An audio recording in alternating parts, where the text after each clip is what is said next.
Thank you so much for tuning in with Fight Night Picks. I'm going to tell you this. There's only a handful of unranked women's bantamweights that exist on the face of this planet. And coming up this weekend, you have a couple of them duking it out. It's Buddy Jim MMA's own Stephanie Egger. Now, she's training out of Soma Fight Club in the warmer regions of the world, getting set for this fight. And I hope she's working on her striking against Sheetara Mayra Bueno Silva, somebody who's been training in Southern California at Combat Sports Academy. And if you know anything about that gym, that's where Jessica Rose Clark trains.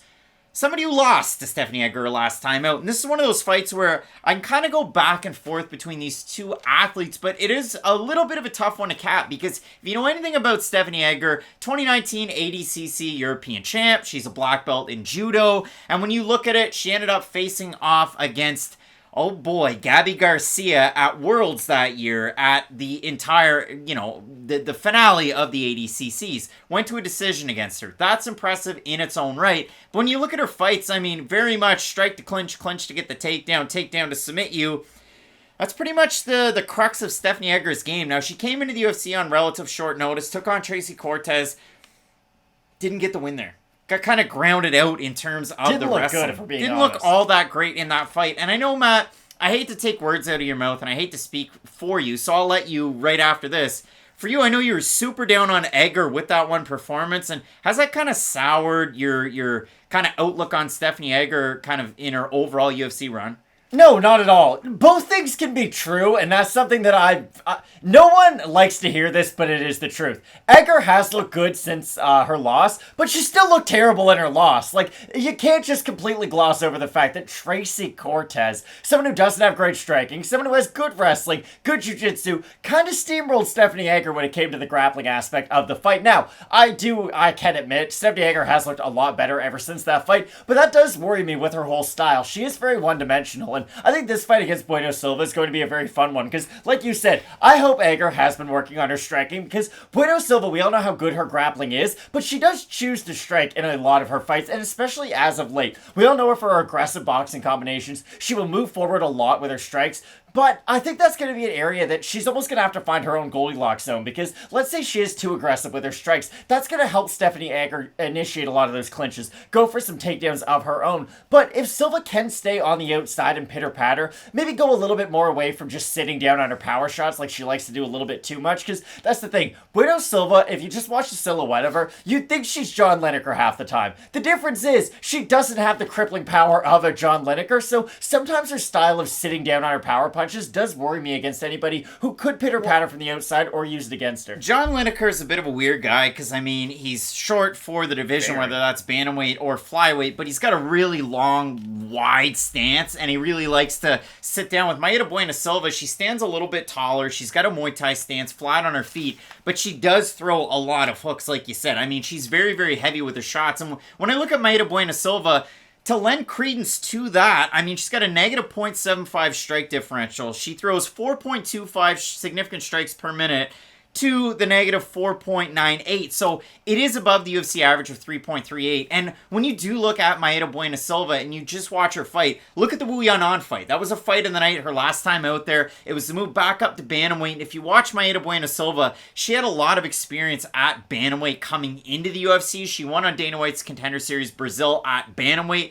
drops down to flyweight, gets a fight against Jillian Robertson, and we're going to talk about Jillian Robertson quite a bit this week, and she will feature quite prominently, but she gets a win over her by submission. She beats Mauro Romero Barella by submission as well, loses to Marina Rose, gets outstruck in that fight, loses to Manon Fiorot, gets outstruck in that fight, has the draw against Montana De La Rosa. This is the weird thing for Bueno Silva. Just got her brown belt a week ago, and I want to make sure I give credit where credit's due to her coach that gave that one out, because it definitely is important. It's Thiago Gaia. That was who gave the belt out, so credit to him. But when I do watch her fights, struggles against good wrestler grapplers, beats grapplers though. Like, it is a weird one for Bueno Silva so far in the UFC. And that's what's strange about this matchup. Egger is a good grappler, but not a good traditional wrestler. And I do feel like Bueno Silva's weakness in her style is defending some of those more traditional takedown attempts, because she is very strong with her upper body. She's very good in the clinch herself. She can land great knees, great elbows, and a Thai clinch does translate into an MMA clinch. It does help you with some of these judo practitioners who are going to look for the takedown from that spot. So I do think Bueno Silva's weaknesses are more tied to a more traditional style of a wrestler, like a Montana De La Rosa, than a Stephanie Egger, who will try to wrap up the arms a lot more. And that's why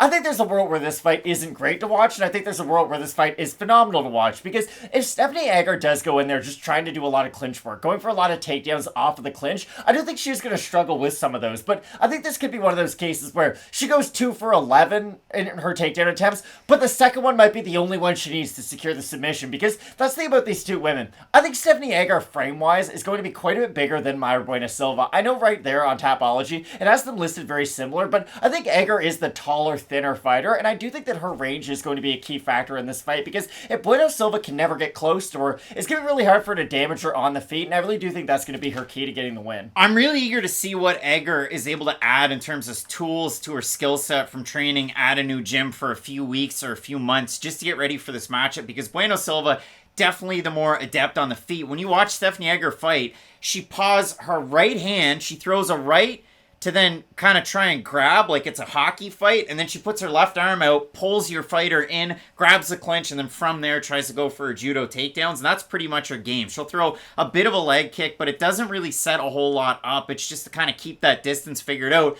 Whereas for Mayra Bueno Silva, constantly throwing, constantly in motion. Bueno Silva will throw a lot of leg kicks in the first round and then get away from it in the second. Maybe pick it up a little bit in the third round, but she does like to soften her opponent up in the first to then set up her big power shot. She had Juliana dropped in the first round. They didn't count it as a knockdown. She doesn't typically have a lot of knockdowns in her fights. We have a look at the odds in this one, and Bueno Silva open to -130, -116 as it stands. For Stephanie Egger, open to +110, -104. We have a look at the Tapology vote, Matt. Surprise to us there to you. Bueno Silva's done it in the UFC. Now, both these women, similar records in the UFC, as you might surprised. But for Egger, 2-fight win streak. Bueno Silva won her last one, back up at bantamweight. I'm going to say over-under 65% Bueno Silva. I'll say under. I think it'll be close to 50. Oh my goodness. 1,001 total votes. 67% right Stephanie Egger to get the win. 78% by decision. For the 33% that have Bueno Silva to win, 82% by decision. For Egger, it should be noted, the 2 wins in the UFC. One over Shanna Young. Young brought it to her in the first round, was going for a lot of leg locks, wasn't able to get it. Second round, Egger took over, got her in a man of crucifix, wins that fight. Jessica Rose Clark, before that fight, I said, hey, I think screaming into my ear. I think she'll win if she boxes, but if she tries to take her down, she's going to lose. And she went in there with wrestling shoes on, and Egger was able to get takedowns. Egger wins by submission. So in this matchup, can Egger get the win? Could she get it to the mat? We're going to find out. This fight reminds me of that Mythbusters episode where they try to figure out what's worse to get stepped on. An elephant, or an elephant's foot, or a stiletto, like the end of a high, or what are they called? Like a high heel. Thank you, I couldn't think of the word. Now, what happens is, a high heel is concentrated on one point, so it hurts really bad on that one point and everything's concentrated there, whereas an elephant's foot is flat, so it's spread out. Mayra Bueno Silva's chance to win this fight is spread out like an elephant's foot. It might be a little bit better, but I don't think she has any one area that she's going to excel at as much as Stephanie Egger can, with her stiletto point, if you will, being her jiu-jitsu and her grappling. I do think Bueno Silva has a much better chance to win this fight by decision, for the reasons you said. She is the much better striker, but that's the weird thing about Bueno Silva and her striking. I think her aggression is going to be the X factor in this fight, because like I said, if she's over-aggressive, then she's just going to go into some of those clinch exchanges that we know Stephanie Egger is more than going to welcome. So I'm ever so slightly going to pick Bueno Silva just because I think she can excel in a few different areas, whereas Egger's one area is going to have to be so overwhelmingly strong for her to get the win. But I think this is a fun fight, and I'm surprised to see where the Tapology votes are. I'm surprised that so many people on Tapology are favoring Egger in this match. Yeah, I mean, don't forget, almost 3 years ago, Stephanie Egger went over to Rise and took on their King Reina, and was able to get a decision win over there. But I was excited about Egger coming into the UFC based on the grappling credentials so far. Obviously, Shanna Young rallies back in that fight. She's able to get the win against Jessica Rose Clark. That's a big name of ex-MMA commentary fame. A big name of a woman who hadn't won in a while, though.